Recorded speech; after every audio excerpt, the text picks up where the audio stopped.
Inside the Apostolic Palace of the Vatican, on the night of October 30th, 1503, something happened that shook the Christian world to its core. Under vaulted ceilings, built to honor the divine, 50 women crawled across the freezing marble floor. Cardinals and bishops stood frozen, their silence heavier than the air itself.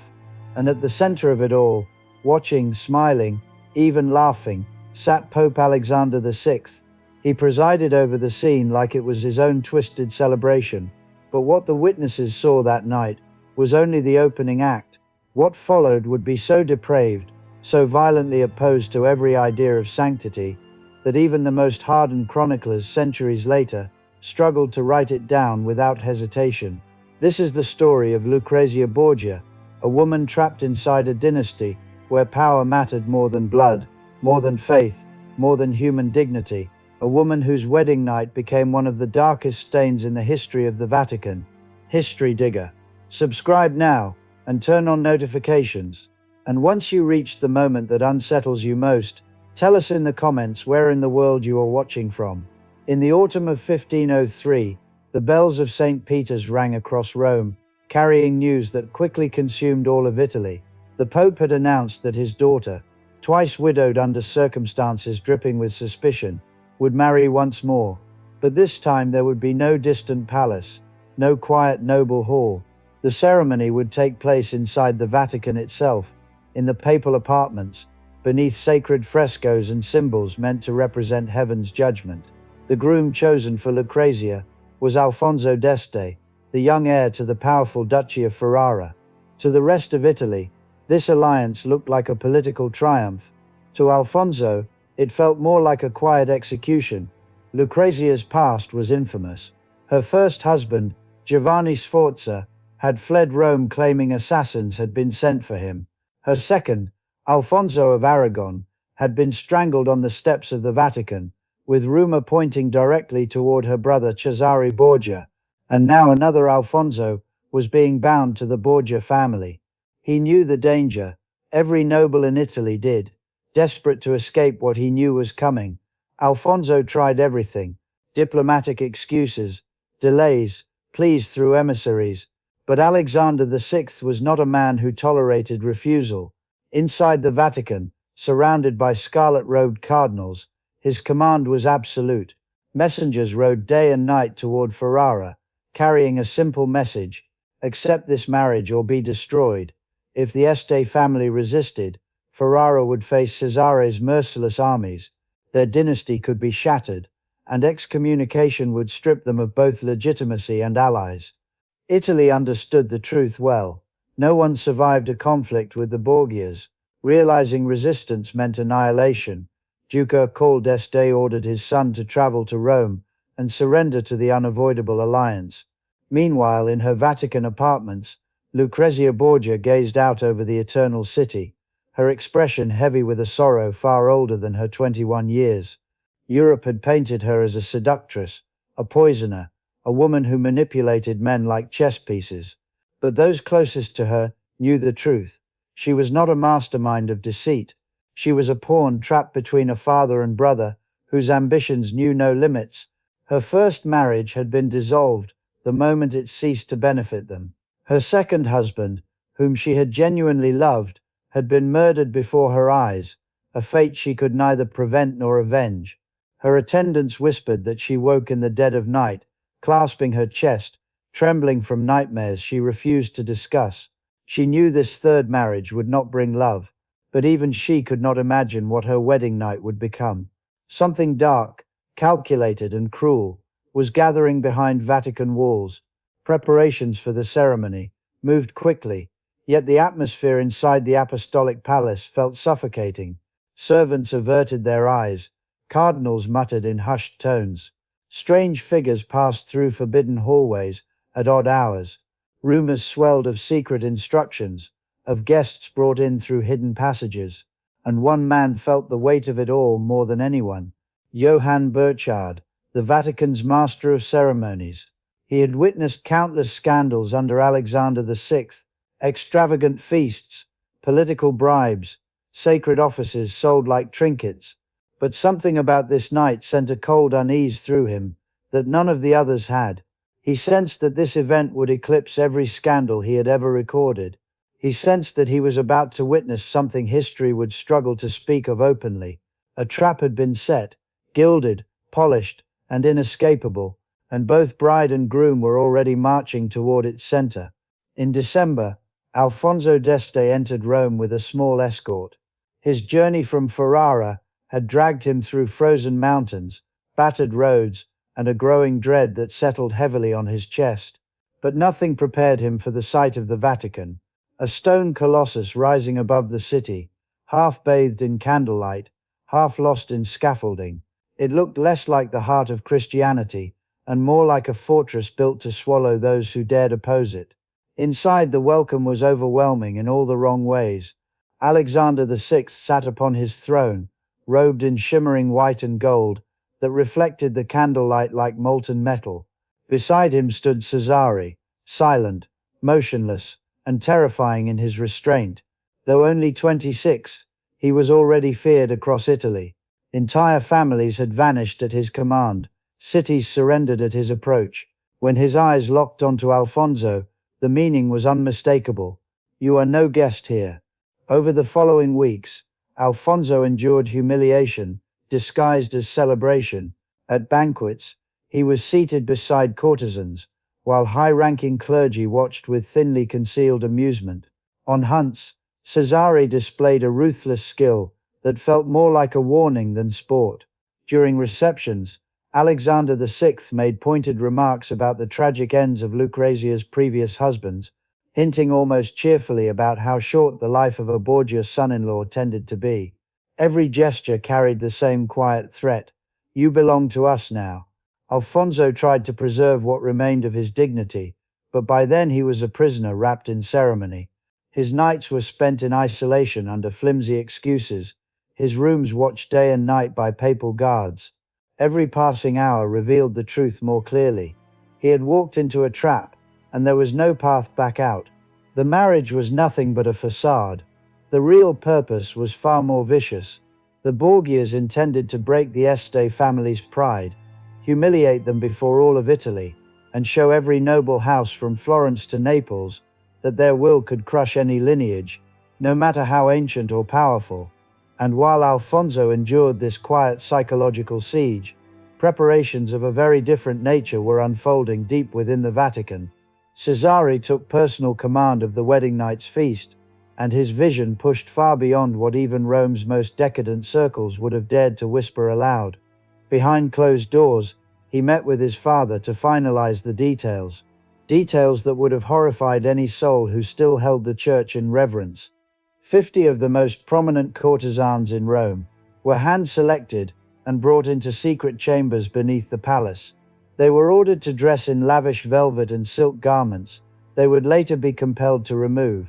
They were escorted through hidden passageways by lantern light, so that on the night of the wedding, they could be funneled into the papal apartments without warning. Servants who witnessed these preparations crossed themselves repeatedly, whispering prayers that clung to their lips like frost. Even Lucrezia sensed it. Though she had been deliberately excluded from most preparations, she felt the dark tension thickening in the air. Her maids reported unfamiliar faces slipping through corridors, and her brother Cesare moving about with a smile that made their blood run cold. The night before the wedding, unable to endure the suffocating atmosphere, Lucrezia fled to the Sistine Chapel. Beneath Michelangelo's vast thunderous ceiling, beneath the painted hand of God reaching toward Adam, she collapsed to her knees. She prayed not for love or happiness, but for rescue, an intervention, a sign, anything at all. The chapel remained silent. The divine felt impossibly distant. The candles flickered in the winter air, seeping through ancient cracks as though straining to stay alive. In his chamber, Johann Burchard reviewed the final protocol, his hand trembling as he dipped his quill. He understood too well that what he was about to record would either be buried forever or stand as the most damning document in the history of the Church. The night of October 30th was approaching, and with it a spectacle that would drag even the walls of the Vatican closer to hell. October 30th dawned with the grandeur of a papal wedding. The bells of St. Peter's echoed over the 7 hills of Rome. Crowds thronged the streets surrounding the Vatican, eager to glimpse the infamous bride. Inside the Apostolic Palace, Lucrezia was prepared by a dozen attendants. She wore a gown of shimmering silk embroidered with gold, glowing like liquid flame beneath the candles. Her hair, long and bright and carefully braided with pearls, fell down her shoulders in intricate plaits. Her face was pale, powdered to mask the exhaustion and fear beneath her eyes. When she looked into the mirror, she did not see a bride. She saw a sacrifice. The ceremony was held in the papal chapel, a chamber drowning in gilded walls and holy paintings.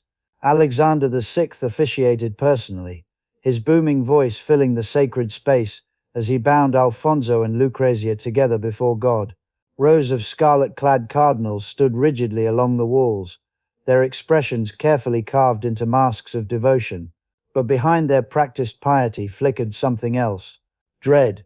Every one of them knew the Borgia reputation. Every one of them sensed that what they witnessed today was only the prelude. After the ceremony, the guests were escorted to the Borgia apartments, halls resplendent with frescoes painted by Pinturicchio, stories of saints, heroes, and myths stretching across walls, now tainted by what was approaching. Enormous tables overflowed with roasted boar, pheasants still adorned in their feathers, piles of exotic fruit, and goblets of wine from the finest vineyards in Italy. Cardinals, Roman nobles, emissaries from Ferrara, and hand-picked courtiers filled the room. Alfonso and Lucrezia sat at the head table, trapped in a celebration that already felt unreal, like a masquerade concealing something darker beneath its surface. At first, the banquet unfolded like any noble feast. Gentle music from lutes and viols drifted through the air. Toasts were offered, hollow compliments exchanged, and polite diplomacy performed with practiced grace. But as the night deepened, the atmosphere shifted. Alexander, already flushed from heavy drinking, grew louder and more jubilant. Caesar, silent until that moment, slowly rose and delivered a subtle command with a single tilt of his head. The massive doors slammed shut. Guards took their positions. No one would leave this room. What happened next tore through the last remaining boundary between decadence and depravity. At Cesare's signal, the side doors opened. 50 courtesans stepped into the hall, draped in velvet and jewels, but unable to hide the terror in their eyes. A hush fell over the room, thick as smoke. Then Alexander rose from his throne, smiling as if unveiling a masterpiece, and announced that the true entertainment was about to begin. At his command, the courtesans began to remove their silk and velvet garments, until they stood completely before the assembly. A cathedral built for prayer now witnessed a scene that felt torn from a blasphemous dream. Cardinals turned their heads away, their trembling fingers tracing frantic crosses over their chests. Some tried to rise and flee, but the guards at the doors shifted forward with hands resting on their swords, making it unmistakably clear that no one would escape this spectacle. Alfonso could only stare, his face frozen in a mask of disbelief and revulsion. Lucrezia sat beside him, her tears streaming silently, soaking into the silk of her wedding dress, her hands clenched so tightly in her lap that her knuckles went white. Then came the Pope's next order. He commanded that baskets of chestnuts be brought in and scattered across the polished marble floor. The nuts rolled between the feet of horrified guests, the sound echoing like faint thunder. Then the Pope announced the next phase. The courtesans were to crawl on all fours between the robes of cardinals and nobles to collect the chestnuts in a grotesque contest. The woman who gathered the most would be rewarded with silk cloaks, gold jewelry, and treasures from the papal vault. The humiliation that followed was so extreme that Johann Burchard, hardened by years of witnessing the Vatican's darkest moments, later wrote that he struggled to describe it at all. 50 women crawled across the sacred Vatican floor between the robes of church princes, while Alexander and Cesare watched from an elevated platform, laughing, pointing, and placing bets as if this were a cheap performance in a brothel, and not the beating heart of Christendom. Some young cardinals, drunk and overwhelmed by the night's madness, laughed and cheered. Others bowed their heads, crushed by the war between their faith and their terror of the Pope. Alfonso sat motionless, unable to comprehend that this nightmare was part of his wedding feast.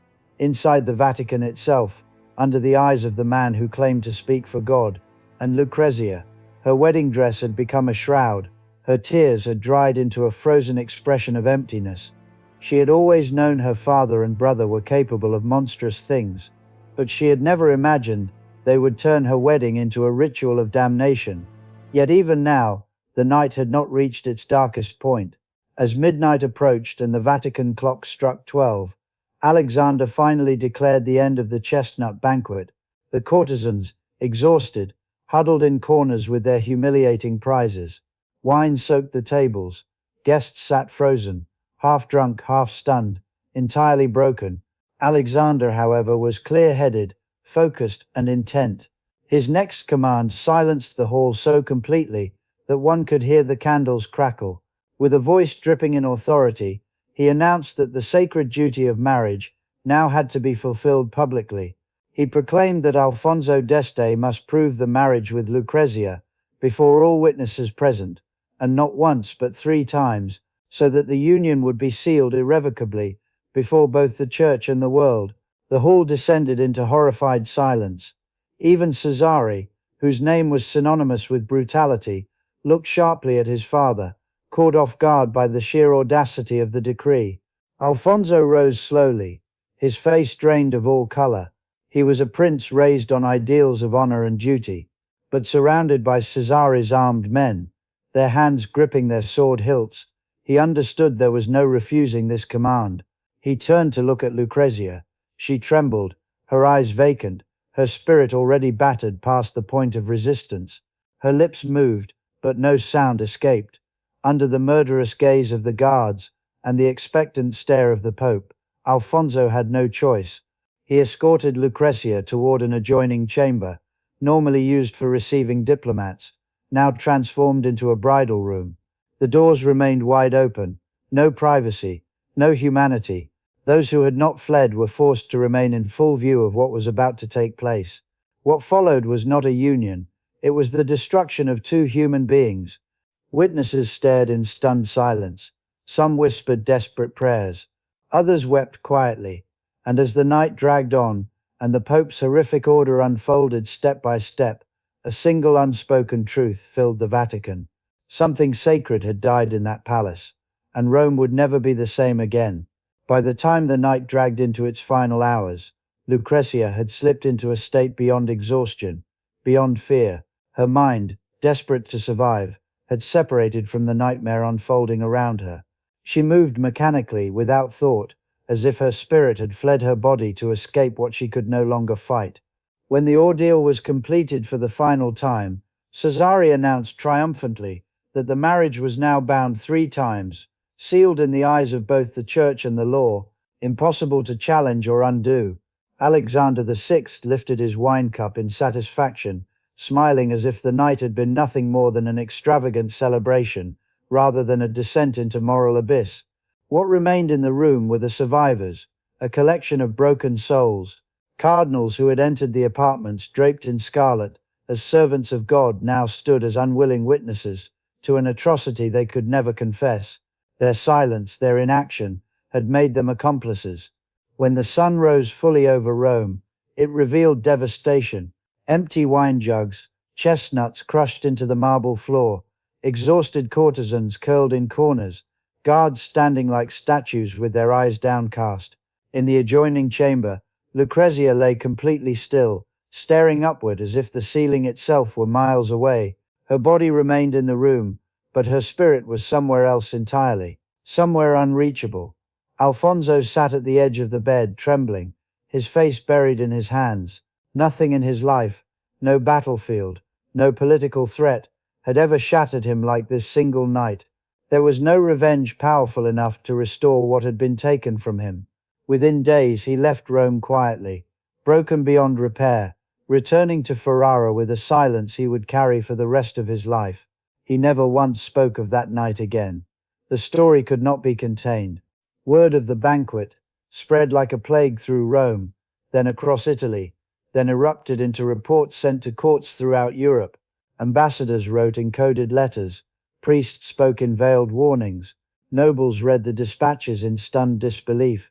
The Venetian envoy famously wrote that what happened in the Vatican surpassed even the darkest imaginations of ancient Rome. He declared that the Pope had disgraced not only his daughter but the entire church. The Borgias had been feared before. Now they were viewed as the very embodiment of corruption. In marketplaces and taverns, people lowered their voices when uttering their name, as if the family itself could hear the whispers. Across Europe, preachers seized the tale as proof of Rome's moral rot. Among them was a monk who would soon plunge the church into upheaval. Martin Luther would later cite the Borgia feast as a symbol of everything poisoned within the Vatican. Meanwhile, Johann Burchard, the one man who had witnessed everything from beginning to end, recorded it all in his diary. His hands had trembled as he wrote, aware that his account might either vanish under Vatican secrecy or one day stand as the most damning testimony ever written about the church. Lucrezia Borgia never fully escaped the shadow of that night. She moved to Ferrara with Alfonso and tried desperately to build a normal life as a duchess. She funded charities. She protected artists.